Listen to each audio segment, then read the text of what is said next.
Today, myself, Alka Dhingra, is going to teach you chapter 8, that is the windstorms and cyclone. As we know, we live on a earth और आपको मालूम है there is a lot of air around us. हमें ये भी मालूम है कि एयर क्या है, मिक्सचर ऑफ कलरलेस गैसेस है, इसीलिए हम उसको देख नहीं पाते हैं. जो लेयर एयर की अबव द अर्थ होती है उसको हम एटमॉस्फेयर बोलते हैं. जो एटमॉस्फेयर कंटेन करता है वो क्या करता है, ट्रेमेंडस यानी कि बहुत ज़्यादा अमाउंट ऑफ एयर होती है. उसके अंदर about 90% of atmosphere is made up of just 2 gases, nitrogen and oxygen. और जो वाटर वेपर होते हैं एटमॉस्फेयर पे वो किस पे डिपेंड करते हैं, टेम्परेचर, और उसी को हम क्या बोलते हैं, ह्यूमिडिटी. द एटमॉस्फेयर क्या करता है, जो एक प्रेशर को एक्सर्ट करता है जिसको हम क्या बोलते हैं, atmospheric pressure, due to the weight of air contain in it. Atmospheric pressure क्या होता है, वो प्रेशर जो एयर कंटेन करती है किसके ऊपर, चीजों के ऊपर, किसकी वजह से, एयर की वजह से, उसको हम क्या बोलते हैं, एटमॉस्फेरिक प्रेशर बोलते हैं. एटमॉस्फेरिक जो प्रेशर होता है जब हम हाइट पे जाते हैं तो वहाँ क्या डिक्रीज हो जाता है. और ये जैसे जितने भी फिनोमिना होते हैं, जैसे विंड है, स्ट्रोम है, साइक्लोन है, ये सब अर्थ में कहाँ होते हैं, अर्थ एटमॉस्फेयर में होते हैं. अब इन चैप्टर्स में हम यही पढ़ेंगे. First of all we will read या explain you air exact pressure. Air क्या करती है, प्रेशर को प्रोड्यूस करती है. जो कंटिन्यूअस फिजिकल फोर्स होता है वो एक्सर्ट करता है ऑन द ऑब्जेक्ट और against the object by something is in contact with it is called pressure. Pressure क्या होता है, वो फिजिकल फोर्स होता है जो चीजों पे लगता है, किसके द्वारा, किसी चीज के द्वारा, उसको हम क्या बोलते हैं, प्रेशर बोलते हैं. और एयर क्या करती है, प्रेशर एक्सर्ट करती है, इसीलिए इसको हम क्या बोलेंगे, एटमॉस्फेरिक प्रेशर. अब जैसे क्या होता है, एयर जो एक्सर्ट करती है वो डिफरेंट वेज में, डिफरेंट कंडीशंस में करती है. जैसे फर्स्ट, जैसे air enclosed in a container, जैसे बलून और बाइसाइकिल के अंदर हम एयर भरते हैं तो उसके अंदर क्या हो जाता है, प्रेशर एक्सर्ट हो जाता है. Air in the atmosphere around us exert pressure. जो हमारे आगे एयर है चारों तरफ, वो भी हमारे ऊपर क्या करती है, प्रेशर एक्सर्ट करती है. और जो मूविंग एयर होती है वो भी क्या करती है, प्रेशर को एक्सर्ट करती है. अब हमने क्या किया, कोई भी एक एग्जाम्पल ले लिया. जैसे आपने क्या ले लिया, एक रबर बैलून ले लिया और उसके अंदर क्या कर दी, एयर भर दी माउथ से. तो थोड़ी देर में हम देखेंगे कि ये जो बैलून है वो क्या हो गया, इन्फ्लेटेड और एक्सपेंड हो गया, यानी कि क्या हो गया, वो फूल गया. और इसको क्यों भूल गया, क्योंकि जो हमने उसके अंदर एयर भरी थी उसने क्या किया, प्रेशर एक्सर्ट किया टूवर्ड्स द वॉल. उसने किसर की तरफ, वॉल की तरफ बलून के क्या कर दिया, प्रेशर को एक्सर्ट कर दिया, इसीलिए बलून क्या हो गया, फूल के साइज में बड़ा हो गया. इसी तरह आप जैसे फुटबॉल वगैरह खेलते हैं, जब फुटबॉल में हवा नहीं होती है तो आप हवा भरते हो तो उसके अंदर क्या होता है, वो फुटबॉल बड़ी हो जाती है, फूल जाती है. क्यों हो जाती है, क्योंकि जब हम उसके अंदर एयर भरते हैं तो वो क्या करता है, प्रेशर को एक्सर्ट करता है. इस तरह से कुछ एग्जाम्पल होते हैं जिससे हम ये देख लेते हैं कि एयर एक्सर्ट प्रेशर. अनदर का जो प्रेशर एक्सर्ट होता है वो किससे होता है, by air when it starts moving. Moving air को हम क्या बोलते हैं, सभी को मालूम है, विंड बोलते हैं. Moving air exert a force और pressure on the object on which it strike. जैसे जैसे मूविंग और एयर जिससे टकराती है वो उसके ऊपर क्या करती है, प्रेशर एक्सर्ट करती है. आपको मालूम है, जैसे if the air around is not blowing, अगर हमारे आसपास की जो एयर है वो चल नहीं रही है तो हम देखते हैं जितनी भी लीव्स होती हैं ट्रीज की, फ्लैग्स हैं, बैन एक्सेट्रा हैं, ये सब नहीं हिलते हैं. ये वहीं पर जहां पर होते हैं वहीं पर ऐसे ही खड़े रहते हैं.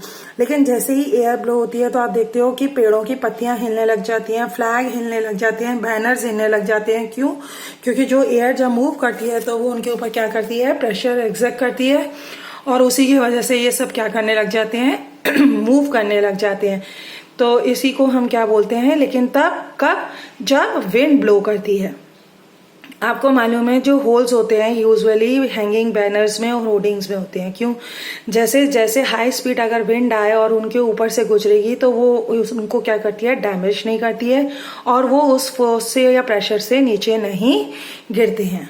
एग्जाम्पल हम लेते हैं कि जैसे हम बाईसाइकिल राइड कर रहे हैं, आप लोग बाईसाइकिल चलाते हैं तो आपको देखते हो कि जैसे जिस तरफ से हवा आ रही होती है, अगर हम उस तरफ चलाएंगे बाईसाइकिल को तो वो हमारी क्या होगी, इजी से चल जाती है. कैसे, आपने देखा है कि जैसे it is easier to ride a bicycle in the direction of blowing wind, इसलिए इजी होता है कि ब्लोइंग विंड की डायरेक्शन में चलाएं, क्योंकि जो ब्लोइंग विंड होती है वो क्या करती है, प्रेशर लगाती है हमारे ऊपर सेम डायरेक्शन में, जिससे हमारी जो बाइसाइकिल होती है आराम से क्या होती है, चलने लग जाती है। अगर दूसरी तरफ अगर हमें दिक्कत होती है, क्यों, क्योंकि अगर हम बाइसाइकिल क्या चलाएं, विंड के ऑपोजिट डायरेक्शन में चलाएं, तो इसमें क्या होगा, जो फोर्स होता है वो क्या होगा, हमारी पोजीशन के या हमारे जो मोशन है बाइसाइकिल की वो उसके ऑपोजिट डायरेक्शन में विंड लगेगी, और तो इस तरह से क्या करेगी, विंड हमारे जो बाइसाइकिल की स्पीड है उसको क्या कर देती है, स्लो कर देती है, और हमें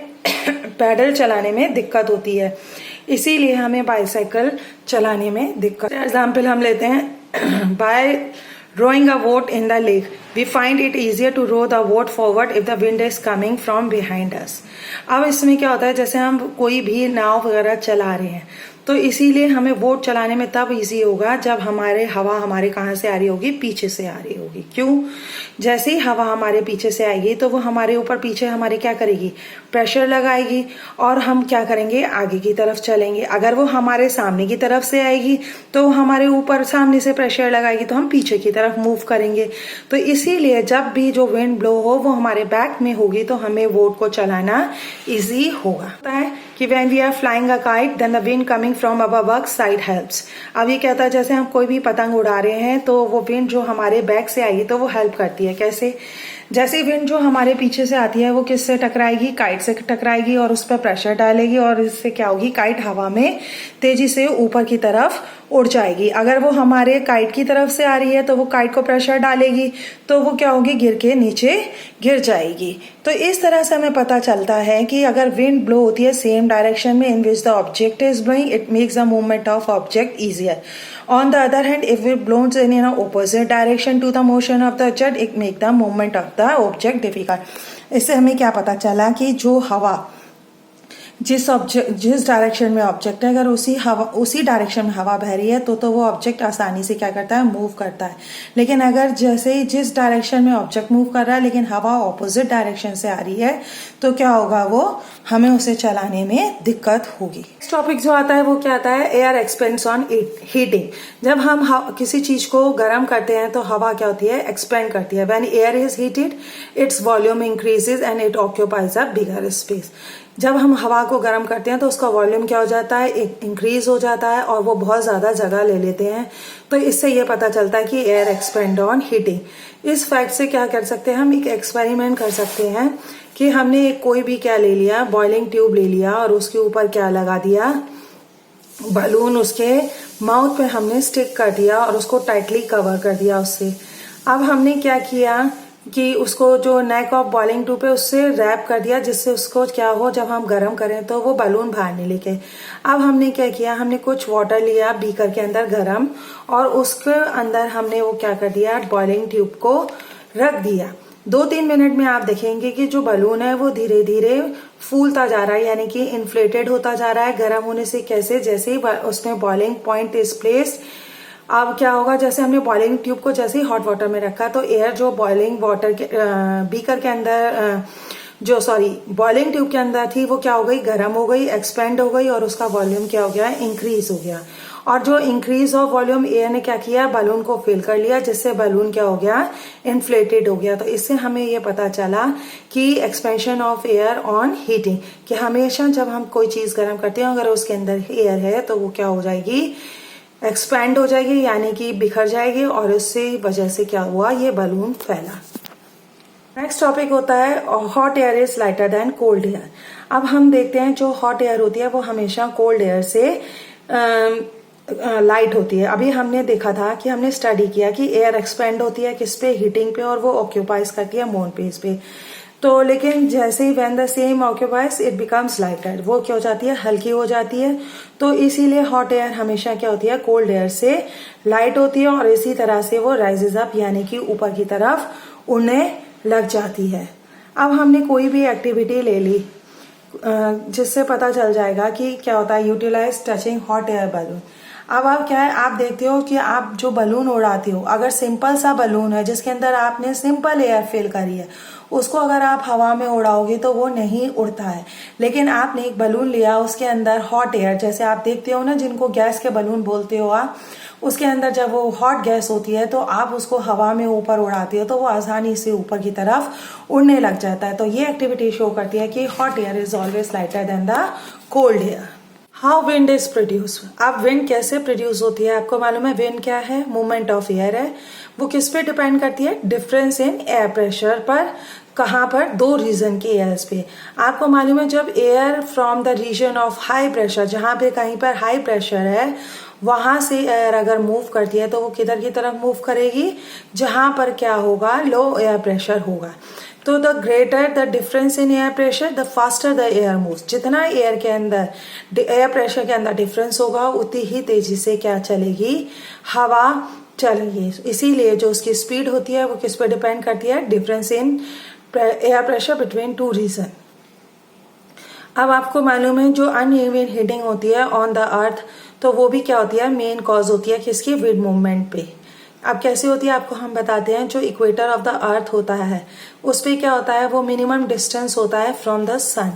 तो उस रीजन में जितनी भी जो रीजन अराउंड जितने भी इक्वेटर ऑफ अर्थ होते हैं, जिनको हम इक्वेटोरियल रीजन बोलते हैं, वहां पर हमें क्या मिलेगी, मैक्सिमम हीट मिलेगी सन से। और वो क्या जगह, वहां पे वो जो रीजन है वो क्या होंगे, बहुत गर्म होंगे। तो वहां पे क्या होगा, और जो रीजन क्या है, बहुत दूर है इक्वेटर से, और वहां पे जो सन हीट होगी वो क्या होगी, कम होगी। तो वहां पर जो टेम्परेचर होगा वो क्या होगा, लो होगा, कूलर होगा। तो जितने भी पोल्स ऑफ द अर्थ होते हैं, जैसे पोल, साउथ पोल, नॉर्थ पोल, वहां पे क्या होता है, मैक्सिमम डिस्टेंस होता है वो फ्रॉम द सन। तो वहां पे क्या होगा, हीट कम मिलेगी। सो द पोलर रीजन जितने भी होते हैं अर्थ के, वो क्या होते हैं, कोल्ड होते हैं। और जो जितने भी नियर द अर्थ होते हैं वो क्या होते हैं, sorry, near the equator of the अर्थ होते हैं, वो बहुत ज्यादा गर्म होते हैं। अब इनसे विंड कैसे प्रोड्यूस होती है, जो विंड ब्लोस करती है difference in the air pressure में इन टू रीजन में, तो वो कैसे होता है कि जो प्रेशर क्रिएटेड होता है वो किससे होता है, uneven heating on the earth in the two region. तो विंड जो प्रोड्यूस्ड होती है due to the uneven heating on the earth by the earth. अब अनइवन, अब किससे पता चला कि हमारे दो सिचुएशन से विंड प्रोड्यूस्ड होती है। First, wind uneven heating between the equator and poles of the earth, और uneven heating of land and water of oceans. अब फर्स्ट हम क्या कर रहे हैं, पढ़ रहे हैं, wind is produced by the uneven heating between equator and poles of earth. आपको मालूम है जो रीजन क्लोज होते हैं इक्वेटर ऑफ अर्थ को, उनको क्या मिलती है, मैक्सिमम हीट मिलती है सन से। तो एयर क्या होती है, जो इक्वेटोरियल रीजन पे होती है वो क्या हो जाती है, गेट्स हीटेड, और क्या हो जाती है, वो गर्म हो जाती है। आपको मैंने अभी भी बताया कि जो गर्म हवा होती है वो आसानी से राइजेज अप हो जाती है in the equatorial region of earth, creating an area of low pressure area. जो कूल एयर होती है from the region of up to 30 degrees, जो लैटिट्यूड बेल्ट होती है on the sides of the equator, वो रशिश कहाँ करती है, किस तरफ आती है, toward the equator to take the place of warm rising air. वो कोशिश करती है कि जो हवा वहां से गर्म उड़ गई है वो उसकी जगह को ले ले। तो this makes the wind to blow from the north and south direction towards the equator. ये क्या, इसको फिर ये क्या करते हैं कि जो ये विंड को क्या करते हैं कि पुश करते हैं कि वो ब्लो करे किस डायरेक्शन में, नॉर्थ और साउथ डायरेक्शन में टुवर्ड्स द इक्वेटर। समझ में आ रहा है ना। इसी तरह से जब warmer air about 60 degree radius rise up हो जाती है तो वो क्या करती है, लो प्रेशर एरिया को करती है, और cold area from the polar region rushes to take its place. जो पोलर रीजन की तरफ से हवा आती है वो उसकी जगह को ले लेती है। इस तरह से विंड क्या होती है, ब्लो करती है from the poles of the earth towards the warmer region. समझ में आ रहा है ना ये सबको। तो इस तरह से हम देखते हैं कि जो विंड प्रोड्यूस होती है वो किसकी वजह से प्रोड्यूस होती है, uneven heating between equator and poles of the earth. Wind is produced by unheating of land and water in ocean. आप देखते हो कि समर सीजन में जो land near the equator of earth होते हैं इतने जल्दी गर्म हो जाते हैं और हीट्स अप हो जाते हैं faster than the water in ocean, जो ओशन के अंदर होता है। So most of the time the temperature of land is higher than that of a water in ocean. इस तरह से ही हमारा जो लैंड का टेम्परेचर होता है वो हमेशा लाइटर होता है। किससे? जो पानी होता है किसके अंदर? ओशन के लिए अंदर होता है। तो जो एयर लैंड के ऊपर होती है वो क्या होती है? हीटेड हो जाती है। और वो क्या होगी? जब हीट हो गई तो वो वार्म हो गई, तो इसका मतलब वो लाइट हो गई, तो उसका वहां का लो प्रेशर एरिया हो गया, तो वो ऊपर की तरफ उड़ेगी। जो तो कूलर एयर है from the over the ocean being high pressure, ऐसे अब वो क्या होगी? जो कोल्ड एयर है ओशन की तरफ, वो किधर की तरफ आने लग जाएगी? लैंड की तरफ आ जाएगी। तो ये क्या करते हैं? ये दोनों जो अनइवन हो जाते हैं, तो इस तरह से विंड क्या होती है? ब्लो करती है। कहाँ से? ओशन की तरफ, ओशन से टूवर्ड्स द लैंड। और जो विंड ब्लो होती है from the ocean towards the land in summer, उसको हम क्या बोलते हैं बेटा? मॉनसून विंड्स बोलते हैं। क्या बोलते हैं? Monsoon winds. जो मॉनसून विंड्स होती हैं वो क्या करती हैं? अपने साथ बहुत सारा वाटर कैरी करती हैं ओशन से। किसके फॉर्म में? वाटर वेपर में। और इस तरह से वो क्या करती हैं? क्या? Large amount of rains on land. इस तरह से वो अपने साथ बहुत सारी बारिश को लाती हैं। The process in which the winds coming from the ocean carrying a lot of water vapor and being a rain is a part of the water cycle in nature। अब ये प्रोसेस जो क्या होता है कि जो विंड वहां से ओशन से चलती हो और आती है लैंड की तरफ साथ में बहुत सारा बारिश लेकर, वो क्या है? एक पार्ट होता है किसका? Water cycle in nature. समझ में आ रहा है? जो मॉनसून विंड्स आती हैं ये हमेशा कहाँ से आती हैं? South west direction in summer, carrying a lot of water from the Indian ocean and bring heavy rains, जिनको अभी मैंने बनाया। इसी तरह के सीजन्स को हम क्या बोलते हैं? मॉनसून और रेनी सीजन। आपको मालूम है जो समर मॉनसून होता है वो वेरी इंपॉर्टेंट होता है फार्मर्स के लिए अपनी कंट्री में, क्योंकि मालूम है हमारा जो रेनफॉल जो अकर होता है टाइम पे किस में हेल्प करता है? Growing crops. Many farmers in our country depend mainly on rains for the irrigation their crops। अब नेक्स्ट टॉपिक क्या होता है? जो हाई स्पीड विंड्स होती हैं वो किससे कैम्ड होती हैं? रिड्यूस्ड एयर प्रेशर से। अब जो फास्ट मूविंग एयर होती है क्या करती है? कहाँ से क्रिएट्स होती है? मैंने अभी बताया था, रीजन ऑफ लो प्रेशर से। अब जो मूविंग एयर होती है उसको हमें मालूम ही है क्या बोलते हैं? विंड बोलते हैं। तो इसीलिए वी कैन सी एयर से that fast blowing wind creates a region of low pressure। Now fast wind means high speed wind and low pressure means reduced air pressure। इसी तरह से हम कह सकते हैं कि जो हाई स्पीड विंड होती हैं वो हमेशा किससे उत्पन्न होती हैं? रिड्यूस्ड एयर प्रेशर से होती है। अब इसके लिए हम क्या करते हैं? द फास्ट मूविंग एयर जो होती है वो blowing over an object can also lift the object up by producing a region of air pressure above it. जो फास्ट मूविंग एयर होती है जो उनके ऊपर ऑब्जेक्ट होता है उन चीज़ों को क्या करती है? हवा में उड़ाती हुई ले जाती है। अब जैसे हमने कोई भी एक एक्टिविटी कर लेते हैं, जैसे आपने देखा है कि आपने एक पेपर लिया और उसको अपने से लिप्स के पास रखा और उसके ऊपर आपने हवा को फूंक मारी, तो आप देखोगे जो स्ट्रिप ऑफ पेपर है वो ऊपर की तरफ उड़ने लग जाता है। जैसे हमने अभी बताया था जो एयर होती है over the surface of paper strip होगी वो क्या होगी? फास्ट मूविंग होगी। तो वो क्या होगी? पेपर में के अंदर तो कोई इतनी हवा नहीं होती है, तो वो उसके ऊपर क्या डालेगी? प्रेशर डालेगी। प्रेशर डालने से वो क्या होगा? जो पेपर है वो ऊपर की तरफ क्या होगा? उड़ने लग जाएगा। तो इस तरह से पता चल जाता है कि जो हाई विंड स्पीड होती है वो किससे अपेंड होती है? रिड्यूस्ड एयर प्रेशर से।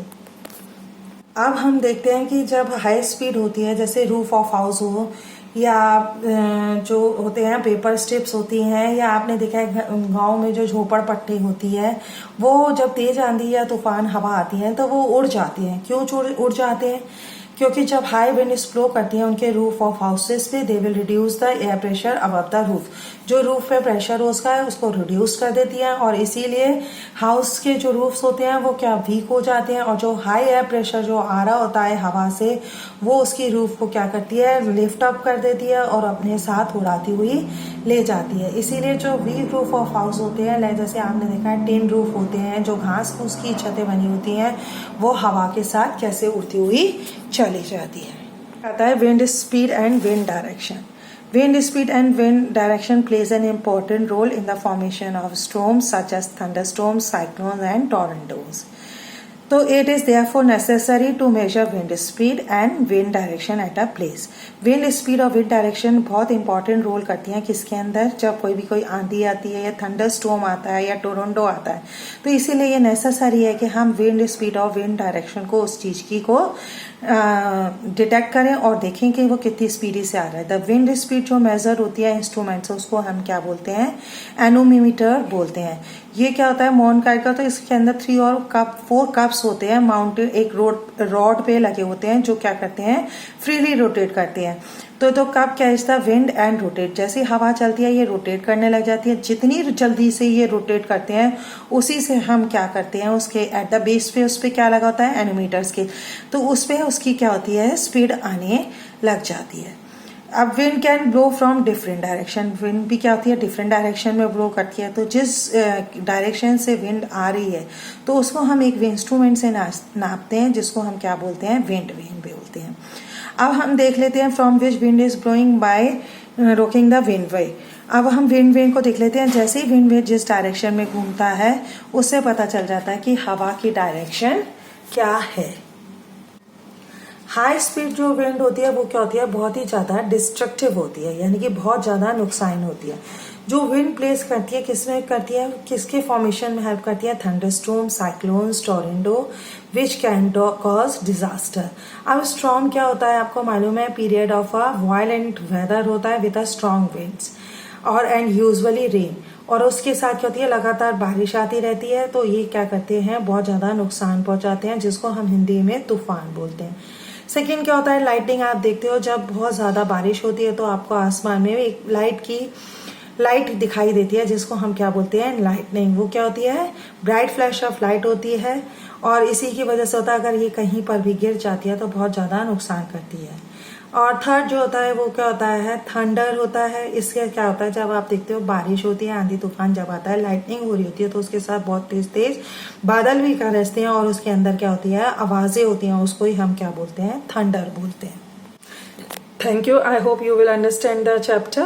In the next video, we will share the next topics, that is the thunderstorms, cyclones, tornadoes, और आपके इनके सेफ्टी मेजर, ये सब हम नेक्स्ट वीडियो में शेयर करेंगे।